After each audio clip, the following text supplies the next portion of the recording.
you have to humble yourself and recognize that everything you touch isn't going to work out. And that's why my pillar 6 for me is evaluate your progress and be willing to really be in the examination of the difference between something's not working and I'm pushing so hard, it's not working. And it's not that it's not easy, it's that there's not ease with it. You're listening to the Woman of Value podcast. You are about to hear the story of a woman who is following her dreams and passions and creating positive change in the world. My guest today is Lisa Marie Platske. She is an award-winning expert in human behavior. She's a certified master coach and an international best-selling author recognized by the White House and U.S. Small Business Administration. She has worked with over 100,000 leaders on 4 continents, teaching leaders how to have bigger impact on the planet, bringing forgiveness and vulnerability into the workspace. Welcome to the show, Lisa Marie. I am so delighted to be here. Thank you so much for having me. Sandy, it's the name of your podcast, and we're talking about value, makes my heart just sing. And I have to tell you, our conversation pre-show, it has me excited about what we're going to talk about on the show. So thank you so much for having me. Yes, our conversation was so good. I was like, why didn't we record that? So here we are, we're recording. And we always start with, what does woman of value mean to you? Well, I'm someone who likes etymology, and so I like understanding what words mean.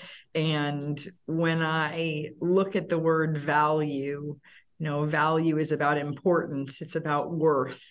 And so, for me, when I think about a woman of value, it's a woman of great importance, of significant worth. And I see that innately in every single woman, just with the different gifts that she is given. And that's the part that comes up when I saw the title of your show and what you stood for. I was like, I want to be part of that. I really want to be part of that. Like that is how we're all created, is to be wildly important and incredibly valuable, and to use our gifts in the world for others to make the world better. So that's how I see it. I love that one. It's always interesting because everybody's take is a little bit different. And I so agree with you that we all have inherent value and we often don't see it. And I was just telling a client this morning that I know somebody who is brilliant. He is so talented and he is so self-sabotaging that he underperforms. He doesn't interview well. He doesn't get his worth in payment and in jobs that he deserves because he doesn't believe he is of value. And we can make or break ourselves. And so I think believing in our inherent worth, which is hard, it's hard for a lot of us, especially if we grow up with a lot of criticism and the bar is set so high. So I'm curious for yourself, how did you find your own value? How did you step into your value? Ooh, that's like, many multi-layered. If I was a vegetable, I'd be an onion with this one. So it's, there's many, many layers to that, because I feel like there have been different moments in life where it's been, oh, I got it. I see myself as valuable. Oh, not so much, in that situation. Oh, I've got it. And oh, not so much in that situation. And so I feel like there's the multi-layered, components to that. And growing up, I had people who believed in me. Like, it's not that despite growing up in being raised in it being in a single parent household and having my dad leave at 6 and having 6 sets of step parents and really a very tumultuous childhood, I had people who believed in me. My mom told me that I could do anything. My grandparents told me that I could do anything. So it wasn't that. There were. I think that in the trauma and some of the chaos that that ensued, there was a part of me that internally didn't see that attached achievement and sort of getting the A with value. And so therefore, when I got it right, it meant that I was valuable. And when there was a mistake or a misstep or something like that, that meant that I was not, that I was not valuable. And so this element of what you speak about, like with value, is so entangled and so enmeshed in achievement for me. And what that looked like to check the box or get the A or do it right, that for me, moving into adulthood, and especially as somebody who has a business for the last 18 years, there's been a big part of that has been separating for me achievement and excellence from perfection, achievement and excellence, and separating excellence from perfection, and looking at achievement to actually innate value and worth and true sense of deserving. And so they're just very been all of these layers. And so the intersections of each of those and where those have happened have come in so many different places. And one of the places that was really confronting and opening a business, and it was being able to charge for services and look at no one could possibly pay me what I'm worth, in the sense of my innate value, and yet you still have to come up with a price for your services. And you spoke about that client, and so the devaluing comes when you're not in the space of taking a stand for what you're worth. And I'm just going to pause because, Sandy, there's just, like I say, if I was a vegetable, I'd be an onion on this. And there's so many layers that I could speak about. And I know I know you have layers to this yourself that you want to peel back. So I'm just going to pause there and see where we go with it. I appreciate what you've shared, and I appreciate the onion. I think we are all onions, and it's a great way to look at our lives. And in the dating world, where I'm a dating coach, I talk about people sharing their life like an onion, because we can't share it all at once. It's too much, and we have to unpeel slowly. And also people have to earn our stories. So it's not that we just dump it all out. But I think that your story is a really valuable one. I know that so many of us can relate to achievement being tied to worth, and perfection being tied to achievement. And it keeps us stuck. I mean, it keeps us really not only stuck, but it's only part of who we are.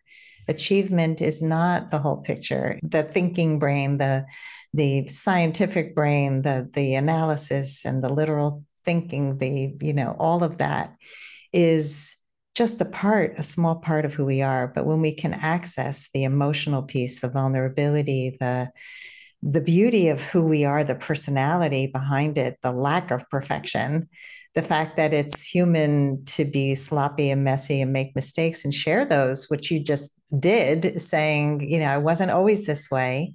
That makes you relatable. You're not a robot. So I just wanted to acknowledge those things before we go further. Thank you. Thank you for that. Like, it's just so much. And I'm not sure that those are things that are ever comfortable sharing. Like, I don't think that there's this magic place that you get to where you step across the line. It's like, oh yeah, now, vulnerability becomes the thing that's easy to do. I just have found that it is a connection point and a door opener, really, to tap into the humanity. That's really why we're all on this journey together anyway. Yeah, it's true. My son was telling me that he followed an account on Instagram or TikTok that it was these two guys who did these kind of quirky home design creations. And they sold some candles that they made. And they're very kind of fun Australian, with their cute little accent. And then they started to buy these amazing houses and own these incredible cars. And it made no sense that what they did for a living could afford the lifestyle that they had. And they were not transparent at all about where the money was coming from. They're like, can't make that much money selling candles or, doing a few home decoration projects. It was just beyond what they were presenting. And they lost a lot of their audience because they were not transparent. And so we need to do both. We need to show that we're achieving and that we're creating positive change in the world like you are. But we also didn't get here because it was handed to us and it just was a simple process. So let's go to your business. And I don't know how many businesses you've opened and charged services for, but tell us a little, take us through some of that process. Well, Sandy, my background is in federal law enforcement. And so I never had the desire to open a business. Some people grow up and it's like, their family background, everything takes them to go, I'm going to be a business owner. And for me, I didn't have that experience. My mom was a nurse. My dad was a factory worker. They did what they had to do to work and then to put food on the table. And then, like I say, some chaos ensued. And so for me, going into law enforcement was about structure and stability and there's something to be said for, once again, back to that achievement, it's very linear.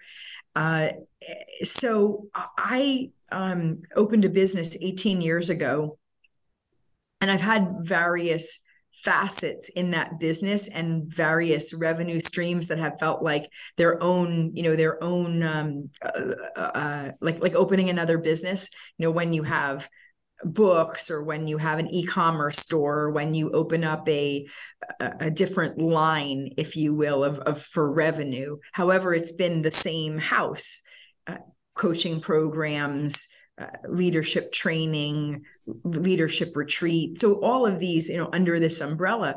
And when I did that, it wasn't like I was like, yeah, I want to be a business owner and I want to have all these things. It was really the transition in that. And I can tell you that so much had come up that I didn't understand. I just knew that I had values of freedom and fun and flexibility. And so being newly married to someone that was also in law enforcement, a business would give me the ability to have my own time, right? To make choices my own. Now, Sandy, you have a business and you understand. And for anybody listening that has a business, it's like, that sounds really great. And you still have responsibilities. And so your time is sometimes even less your own because you have more components that you're responsible for than simply a job description. You wear many, many, many, many different hats.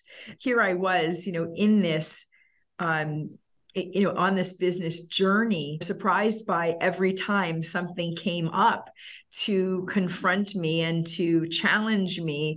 Business is sort of the greatest personal development journey.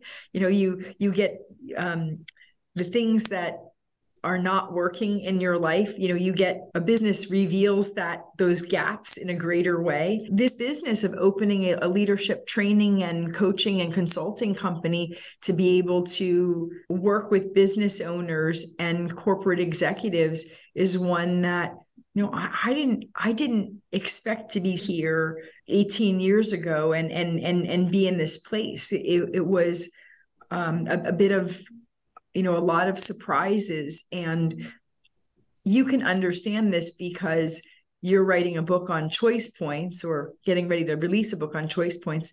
And so when I look at this in leadership, it's a series of choice points that got me to here, one moment at a time, one action at a time. There's a part of me that is in awe of of having built upside thinking to this place. When I left law enforcement, I had been involved in leadership. I had taught at the Federal Law Enforcement Training Center. I had developed curriculum with the Leadership Training Center, the Leadership Development Center post 9/11. And I've had the opportunity to go into companies and work with teams and deliver training and host all of these things for individuals in my own business. And there really is a sense of awe and wonder at all of the choice points. And it hasn't been without its mistakes, blunders, and massive failures along the way. And I suppose that's the piece where the choice points are. You then decide, are you going to get up and take the next step, or are you going to spend a whole lot of time looking at what didn't work well for you? And I've just always made the decision to continue to move forward versus spending a whole lot of time on what I got wrong. Yes, that's what separates people who continue to have a business from the ones who don't. It's not an easy thing. And I think there's no way to know all the challenges that you're going to encounter. I remember when I started my first podcast, before the word podcast was in the vocabulary, it was 10 years ago. Were you in Blog Talk Radio? Did you have like Blog Talk Radio? I was. You too? That all the time. I'm like, yes, I did. It's so funny. I mean, that was the way you did a podcast, and right. It was called the last word was radio. It's still on air. It's called Last First Date Radio, and it's 10 years now.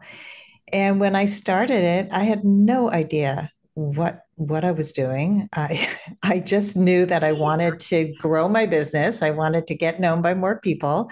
I felt like nobody was listening, and I almost quit several times. I had people working behind the scenes to get me guests, and I was paying more than I was earning. And I was, you just kind of look at all the things and you decide, is this something that really I want to keep doing?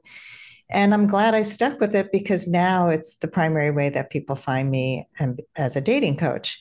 But I was ready to give up so many times. And I think I reinvented the title. It was not called that when I started. I went from internet radio to podcasting through a podcast host and doing it on my own and editing and all this stuff.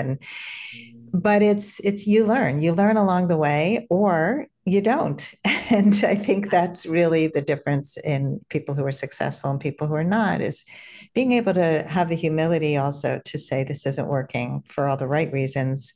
I'm going to move on to something that works better. If you have ever played small to make other people feel comfortable, or maybe stayed in a bad relationship or job too long because you didn't think you could do any better, I wrote a book for you. It's called Becoming a Woman of Value: How to Thrive in Life and Love. Each of the 30 chapters contains a life lesson, a story, and an exercise to bring you closer to reaching your full potential. Becoming a Woman of Value is available on Amazon in paperback and Kindle. You've, grown this business. You've pivoted to doing retreats, to writing a book, to you have other coaches who work for you, which is also a beautiful business model. So tell us about what's happening today in your business and in your life. There were so many times in the business where it was like, how am I going to grow this? I don't have I have a law enforcement background. I have a criminal justice degree. I don't every time everything in business was sort of a surprise. I would say, it was like, the prize at the bottom of the Cracker Jack box. Oh, I didn't know that. Oh, I didn't realize that. Oh, you mean taxes? Oh, okay. There were a lot of things, and yet you speak about two things, and it's consistency and humility. And I think like that's really what allowed me to grow my business, is that I was willing to stay consistent at some things that didn't seem like they were working and didn't seem that they were getting me any results whatsoever. And I was humble enough to ask people who were smarter than me, and not to be able to try to figure it out on my own. And so those things allowed the business to grow. And so I remember getting to a point where I had a conversation with a business coach, and she said, you need to hire 2 people by the end of the next 60 days. And I said, I don't have the finances to do that. And she's like, if you don't, she's like, your business is just going to plateau and you won't experience any growth for the rest of the year. And I was like, what do you mean? Like, what do you mean? Like, this is not, it was a foreign concept to me. And I said, but I don't have the financial resources to hire. And she said, you'll figure it out or not, or you won't grow. Like, really? Like, I can say this now to clients now, right. And laugh, right. But because this has been, my journey, but there is this sense of then also humbling yourself. I had to go to people and say, here's what it is I want to pay you. Here's where it is that I really am. What can we work out and be willing to have those conversations. And so, for me, I started out understanding the power of one, Sandy. Can I do one thing really well? And so you spoke about like growing your show. And so for me, I had never had the desire to write a book. I have 7 books because I focused on one thing each year. And when you look at 18 years in business, it's like, here's the focus for right now. Here's the power of one. And then you get the compounding. So I tell people, I don't care how long you've been in business, do one thing really well. And so there was a time in my business where I learned how to be able to write. My first book was a train wreck. Like, I didn't know the publishing process. I didn't know how to get it out. I didn't know how to market it. And so I focused and hired people smarter than me and dialed in on that. And the second book, there were elements that with print on demand that I learned, and that one still wasn't great, but it was better. And then the third one became a bestseller in 5 countries, #1. But it took those first 2 sort of like, to be able to get to that third one. And then, 4 and 5 and 6 and 7 and what those have done for me. And the same thing with retreats. My retreats were ones where they were messy, and they had, I had a retreat that had 2 people in the room, but that was the thing that allowed me to then do it better the next time and the next time and the next time. And I just finished having my Upside Summit, which is once a year. It's always in January. It's a 3-day conference. That's a leadership conference on my 7 pillars of leadership. And I,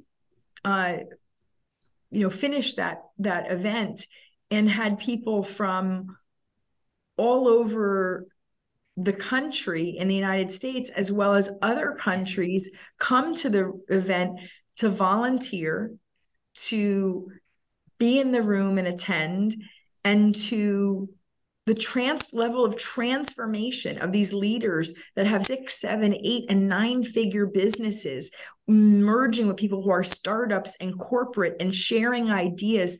And what has happened out of that for me is like, I couldn't have imagined it when the first event, Sandy, I took out a business loan. I lost so much money. Like, I was like, I can't do this. And then year 2 came and was like, well, are you in it? Are you in it for forever impact? Are you in it for lifetime change? Or are you in it for like, well, that didn't work, we'll try something else? And so I find that the power of one with that compounding, you have to humble yourself and recognize that everything you touch isn't going to work out. And that's why my pillar 6 for me is evaluate your progress and be willing to really be in the examination of the difference between something's not working and I'm pushing so hard, it's not working. And it's not that it's not easy, it's that there's not ease with it. So I let go of projects that don't have ease in them because it's telling me something isn't working or something isn't aligned. But if it doesn't come to me easy, that's different. Like, I'm still willing to take the steps to move forward. And so, when I look at, even hiring my first coach, and I said, who can do what I do? How can they do it? They can't do it as good as I can. Like, all of these things that bubbled up. And then this hiring the second person and hiring the third person. And for them to give them programs was like, it was really confronting. And will I lose this business? And will I still be valued? And all of the things that when you talk about being a woman of value and worth and importance, that were so confronting to me to have the business. Just wow, it's been a wild journey. And yet, now I can look at the Upside Leaders program and the Upside Influencers program and the Upside World Changers program and the Upside Retreats and go, we're still evolving. There was a year where I realized I had done so much changing the programs, but I didn't spend enough time changing me, that we had a lot of sizzle, not enough of me in the program. Back to your, humility and consistency, and ensuring that those are together so that where it is that I'm growing is massive in terms of this becoming a movement.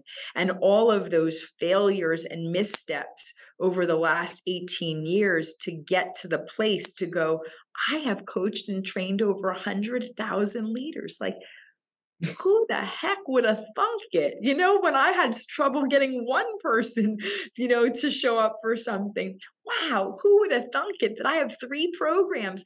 My first coaching program, I charged $47, for a month to get access to me. Now it's like, so I look at it as the power of one and staying consistent. And maybe that was more than you wanted. So let me pause there. But it's just, I love it. Like, I love, the fact that you get this and that you've been in this, a long time, and understand there's no magic formula to leadership or to dating or to life. Like, it's just, are you willing to be in it and show up every day on those choice points?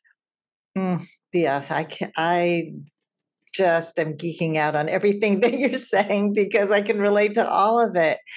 I think it's such an important conversation because whether you're starting a business or just doing something that feels scary but you feel pulled to, it's important to take that first step, and you can't build on something that you haven't started. So many people, my mother always wanted to write books. That was her thing.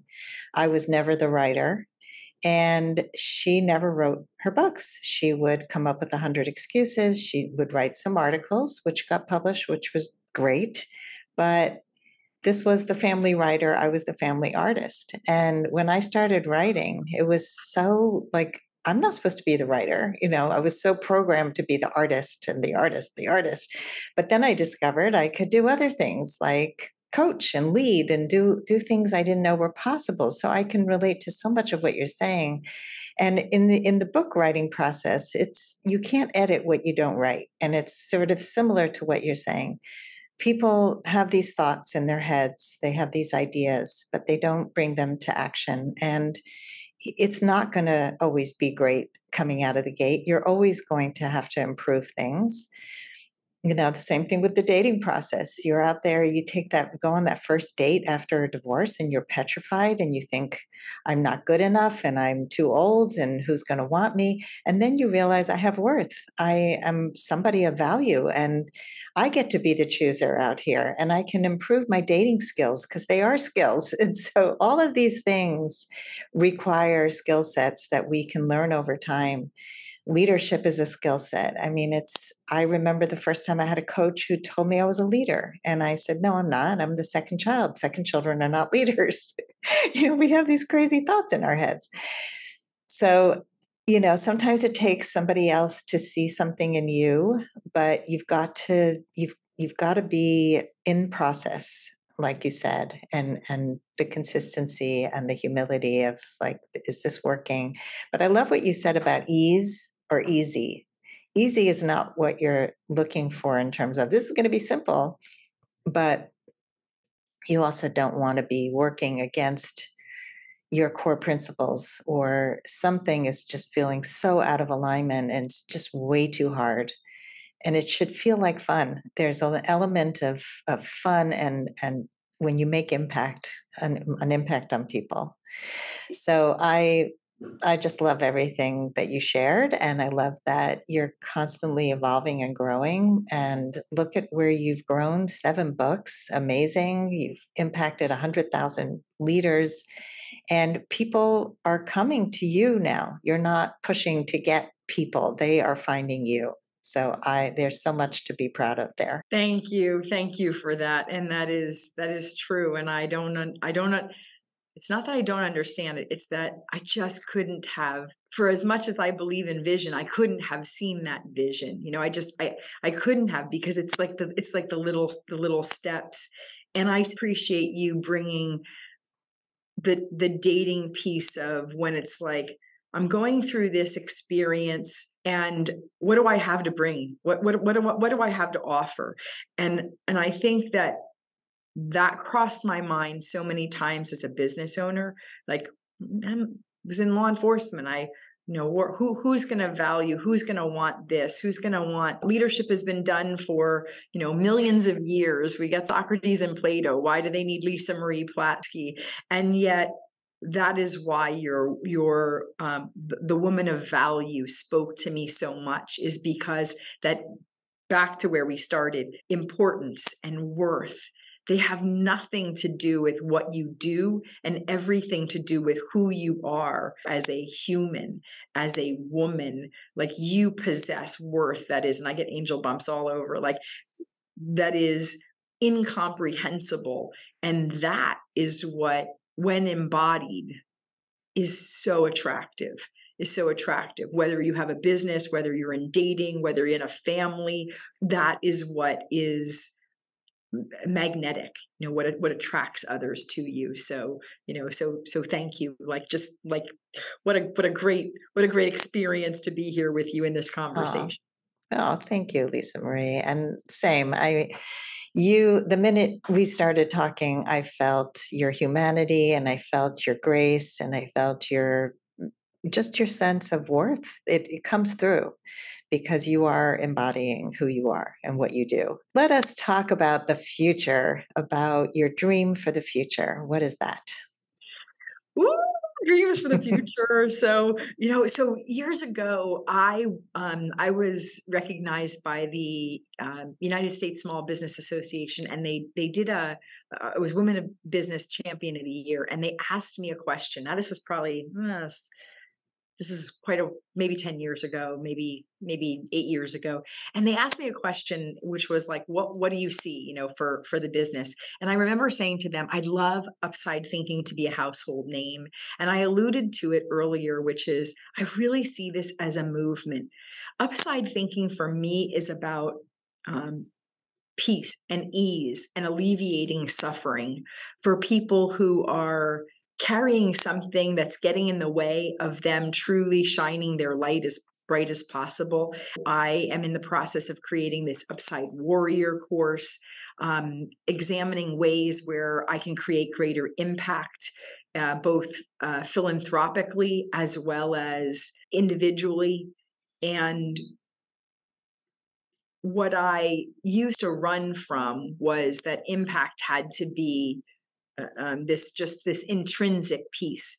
And now it's like, no, like influence, income, which means money, relationship, like well-being all over, physically, emotionally, intellectually, spiritually, financially, relationally, and in work, it is the whole. And so having individuals that are other light workers going out to do their great work in the world makes everyone a leader. And that's what your coach mentioned to you years ago. And that's what I want for every person that's willing to take that journey, every person that's willing to walk the upside way.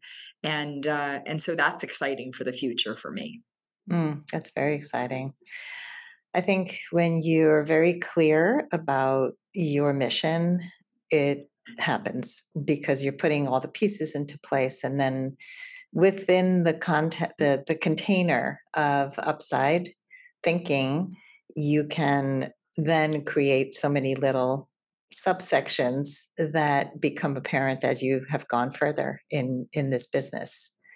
And I wanted to do it all me. Like years ago, I was like, this is mine. I created it, and as I have gone, wow, other people have really better ideas that I get angel bumps with that.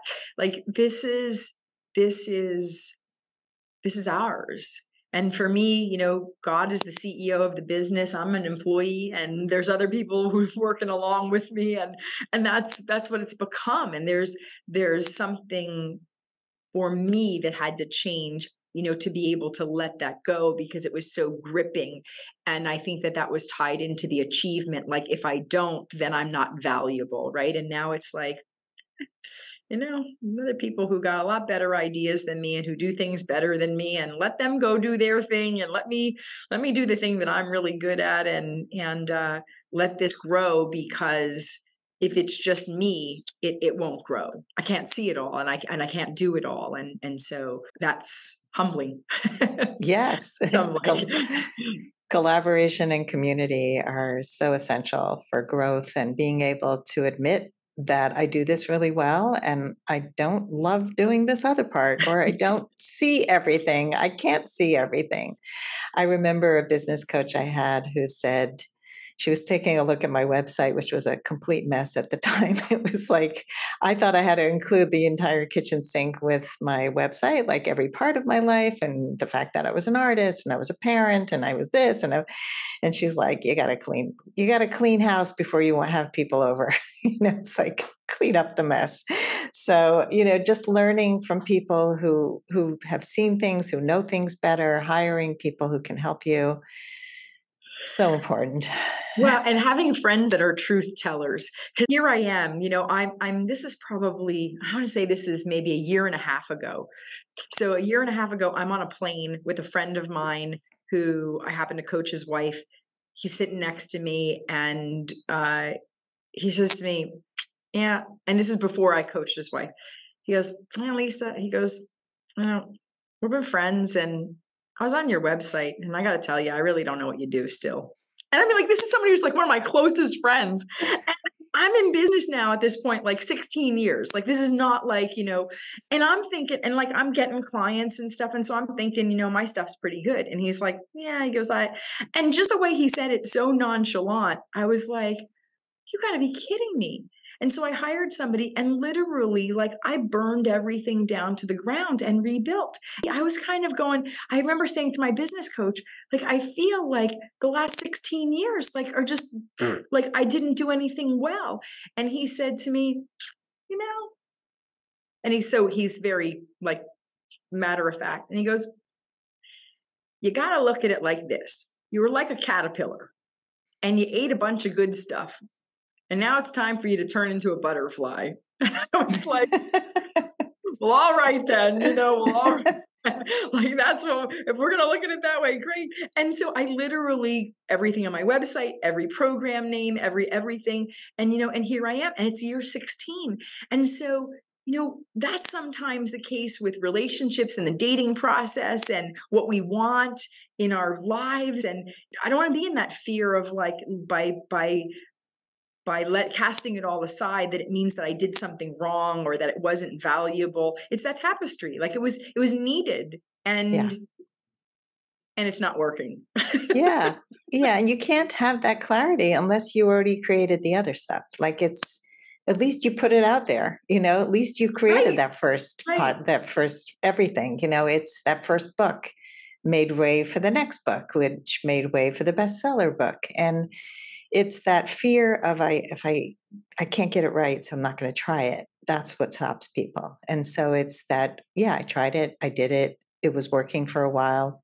There was success, but the clarity that somebody else can bring, I know that there's such value in clarifying your message and knowing who you are, what you stand for, and being able to convey that to other people.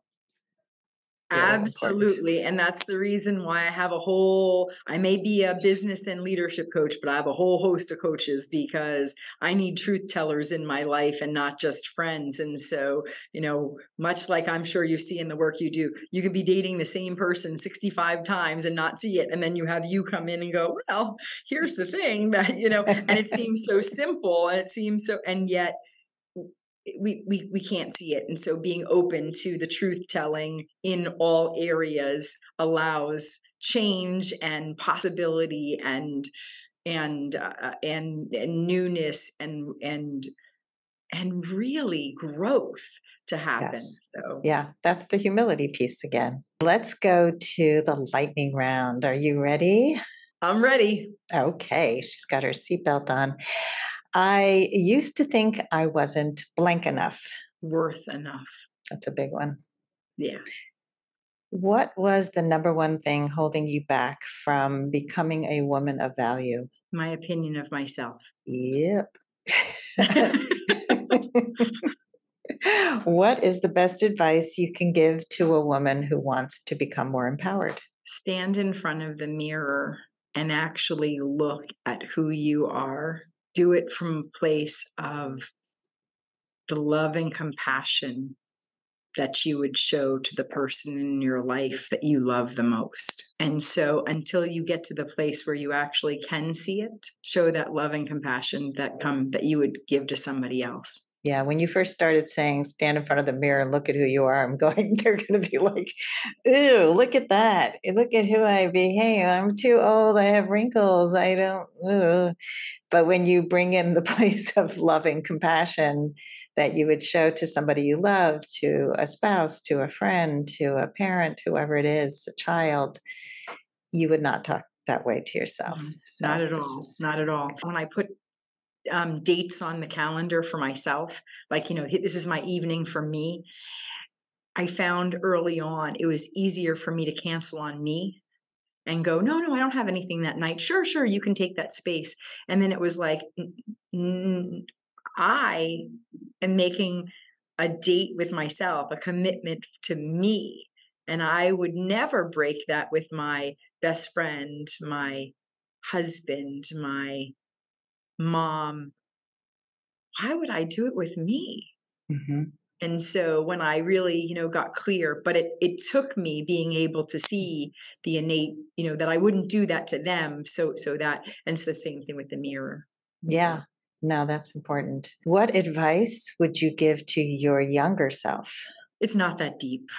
It's not that deep, like there's days when you're going to get it wrong. There's really days when you're going to get it wrong. And as long as you have your heart in the right place, you're willing to take responsibility and be accountable for your actions and find a way for restitution, which means it's not enough to just say, I'm sorry, but also to find out how you can make it right and that you actually speak about that. It's not that deep. It's days when you're just not going to get it right, and it's all right. The next It's all moment, right. the next moment, the next moment. Let it go. Let it go. Oh my God. I was just telling my son how much I used to ruminate about everything. I would play conversations over why did I say that? Why did I do that? And then you get to a point, hopefully, where you don't do that anymore. And I Right. really, it's just, I understand why I do things now, and I can forgive myself and I can ask for forgiveness from others. Such an important thing. Yeah, I just have such more tenderness for me and the journey I've been on, and that compassion for me allows me to have greater compassion for others. But when I didn't Yeah. have it for me, I couldn't do it for others. Hmm. Yeah. You can tell when somebody takes care of themselves because they do have the greater capacity to love, to give. It's not given with such scarcity, like, oh, I can't let that go because it's part of who I am and my ego will be hurt. Yeah. All Yeah. right. What is something that people often get wrong about you? This one's actually is twofold. I believe that sometimes people mistake my kindness for weakness, and that it means that I have lost my edge, so to speak, because of it. And then on the other side, that when I'm direct, that it means that I don't like them or don't have compassion, like, the yin and the yang to that. I'm hardwired as a challenger. I speak my mind. And what I understand is that when I speak my mind in a way that's loving, and it means that I'm not willing to cover things up and pretend they don't exist. I don't like elephants in rooms. Like, I want to be able to, if this is the thing, we're going to have a conversation about it. And I'm going to do it from a place of real gentleness. And some people aren't used to that. And so then it's like, And then the opposite side is that because I'm not always looking for a fight, and sometimes I get, you need a feather to accomplish something, and sometimes you need a sword, and to be able to be in the differentiation, people, when I use the feather, think that I'm not capable of the sword. No, I'm capable of it. I just understand the situation doesn't require it, and I don't need to expend that much energy to point something out. So it's a very interesting, and I'd say that people mistake that, with me. That's a really interesting dichotomy.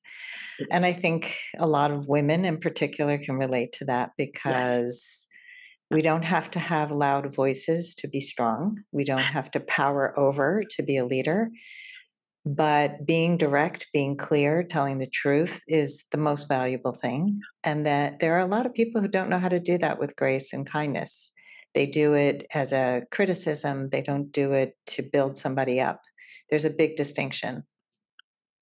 Or thinking to be heard, like thinking that if I'm louder, it means like then people will notice me. And just because you're the loudest voice does not mean that you're the one that will be heard. And that took me a long time. Like that was something that did not, was not part of my journey in my 20s and 30s, and maybe even not less so in my 30s, and in my 40s, and 50s are like even less. So yeah, that's the growth.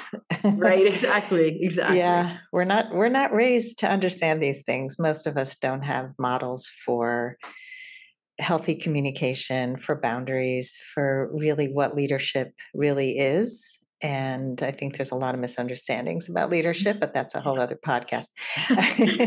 How would you like to be remembered? With love. Like that's easy, with love. Years ago, it was, I wanted to be remembered where people would, I'd have an interaction and it was like, I want them to think that I'm smart. Like that was so important to me.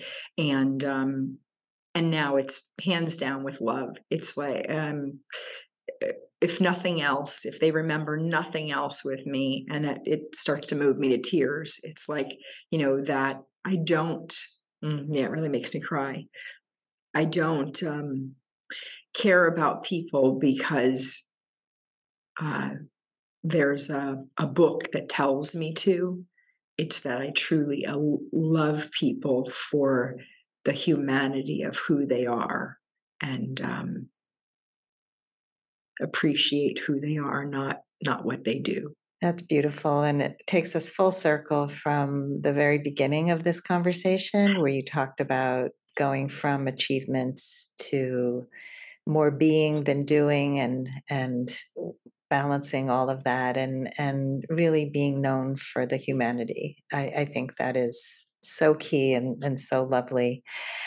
Thank you so much for this conversation. I mean, I really just feel such a connection, and I feel your humanity. I feel who you are. And I would love for you to share with our audience one link where they can find you, and we'll share the rest in the show notes. Beautiful, beautiful. Place to be able to find me is upsidethinking.com, UPSIDE, and the word thinking, THINKING.com. And it's a great way to be able to have a personal conversation with me and connect with me. Awesome. Well, thank you so much for coming on the show today, and really showing your brand of what a woman of value is and can be, and really the process of how you got to where you are. It's such an inspiration. Thank you. Thank you so much, Sandy, for your preparation, your presence, and your just willingness to dive deep into the leadership journey. Thanks everybody for listening today. If you love our show, please give us a great review on Apple Podcasts and go out there and be a woman of value.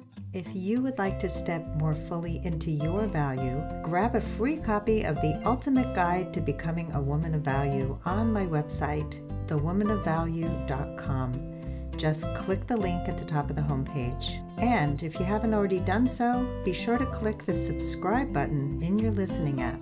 And if there's something in this episode that inspired you, please share it with others, because the more we share these inspirational stories, the more women of value we will have in this world. I'll see you next time.